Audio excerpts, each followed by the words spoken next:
വിദ്യാർത്ഥി സംഘർഷം കാസർഗോഡിന്റെ വടക്കൻ മേഖലകളെ വിടാതെ വേട്ടയാടുന്നു. കഴിഞ്ഞ ദിവസം വൈകിട്ടും കുമ്പള ടൗണിൽ വെച്ച് ചേരിതിരിഞ്ഞെത്തിയ വിദ്യാർത്ഥികൾ പരസ്പരം ഏറ്റുമുട്ടിയത് ആളുകളെ ആശങ്കാകുലരാക്കി. This news sponsored by Jyothi institute of medical technology, Nithyananda building, main road, Kanhangad. വ്യാഴാഴ്ച വൈകിട്ട് 4:30യോടെയാണ് ഏറ്റവും ഒടുവിലായി കുമ്പള ടൗണിൽ വെച്ച് വിദ്യാർത്ഥികൾ തമ്മിൽ ഏറ്റുമുട്ടിയത്. ഒരു വിദ്യാർത്ഥിനിയെ ചൊല്ലിയുള്ള തർക്കമാണ് ചേരിതിരിഞ്ഞുള്ള സംഘട്ടനത്തിന് കാരണമായതെന്നാണ് വിവരം. 10ാം ക്ലാസ് വിദ്യാർത്ഥികളും +1 വിദ്യാർത്ഥികളും തമ്മിലായിരുന്നു പോരാട്ടം.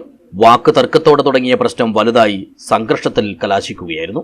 സ്ഥലത്തെ വ്യാപാരികളും ഓട്ടോ ഡ്രൈവർമാരുമെല്ലാം ഇടപെട്ട് അനുനയത്തിന് ശ്രമിച്ചുവെങ്കിലും ഇരുകൂട്ടരും പിരിഞ്ഞുപോകാൻ തയ്യാറായില്ല. ഒടുവിൽ പോലീസ് എത്തി ഇവരെ വിരട്ടിയോടിച്ചാണ് സ്ഥിതിഗതികൾ ശാന്തമാക്കിയത്. പുറമേ നിന്നുള്ള യുവാക്കളുടെ ഇടപെടലും സംഘർഷം രൂക്ഷമാകാൻ ഇടയാക്കി. ഇതുമായി ബന്ധപ്പെട്ട് ഉപ്പള സ്വദേശിയായ ഇസ്മയിൽ റിയാസ് എന്ന 20-കാരനെ പോലീസ് അറസ്റ്റ് ചെയ്തിട്ടുണ്ട്. മാത്രമല്ല, സംഘർഷത്തിനെത്തിയ 10 പേരെയും പ്രായപൂർത്തിയാകാത്ത 15 വിദ്യാർത്ഥികളെയും തിരിച്ചറിഞ്ഞതായും പോലീസ് അറിയിച്ചു. യൂണിഫോം ധരിച്ച് സ്കൂളിലെത്തുന്ന വിദ്യാർത്ഥികൾ സ്കൂൾ കോമ്പൗണ്ടിന് പുറത്തെത്തിയാൽ സാധാരണ വേഷം ധരിച്ചാണ് പലപ്പോഴും പ്രശ്നങ്ങൾ ഉണ്ടാക്കുന്നതെന്നാണ് പൊതുവിൽ പറയപ്പെടുന്നത്. News bureau, Uppala.